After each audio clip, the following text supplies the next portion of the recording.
Hello and welcome everyone to yet another episode of MySafe podcast.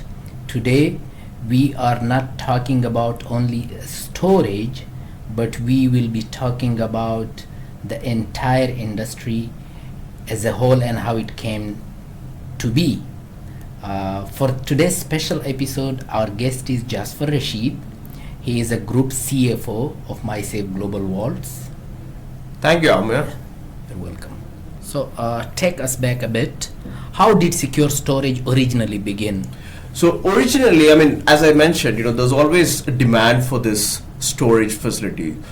So back in then, when there was no banks, people used to store with, where there was power. It's like, treasuries or forts or temples. Correct, yeah, this is where, the people, previously Yes. used to go.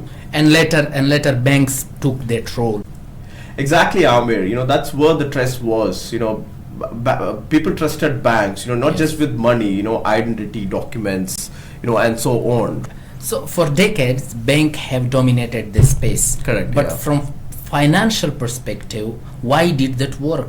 It worked in every aspect. So if you look at it, banks already had the infrastructure. Yeah. They already gained the trust, as I mentioned, and of course they had the footfall which you see, and that's the space where people also went and asked where can I store, do you have the facility? Yes. And it worked in every aspect from a banking point, because for them, they did not see it as a revenue, and back in then there was not so huge demand, and so it worked very well for them.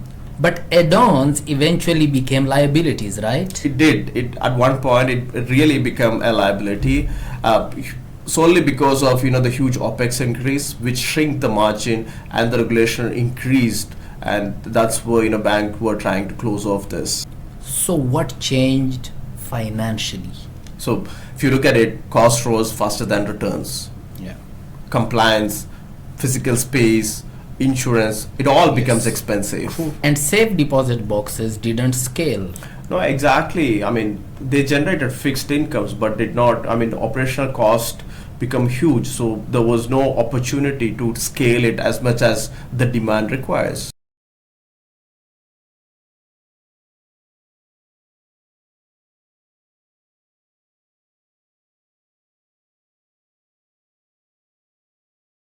But customer demand basically didn't disappear. It actually increased. If you look at it, people started traveling more Yeah. with the pandemics, and they lived a faster life. So yes, the demand is huge, and we Correct. also, it's very evident with our experience. So the market had a demand but no supply. Exactly. This is where the private self-storage, companies started coming into the industry and serving the service, extracting this from the banks. They see a huge demand for them to work it out. Yeah, and financially, the model is very different as Very well. different. They made it convenient for the people.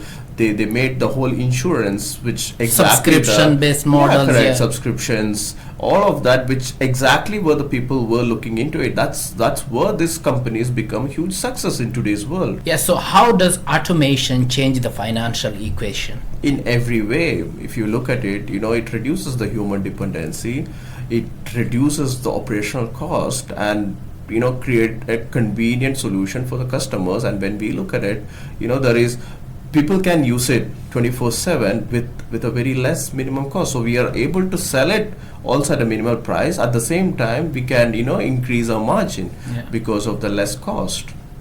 From the customer side, what exactly changed? It changed everything. Where from previously, where they used to go to banks within the banking hours to operate, to a 24/7 availability, where they don't need any assistance from a banking operation, rather than they can just do it by themselves. It created a confidence, a trust more than the bank, because now you do not have a second person who has a key to open their boxes, where it's just themselves with their 4 authentication layers, they are Yeah. opening it. So it really matched the modern lifestyle. So this industry basically didn't change overnight. It evolved because old systems stopped making sense. Yeah, financially, operationally, and practically. It always, the evolution always follow the reality.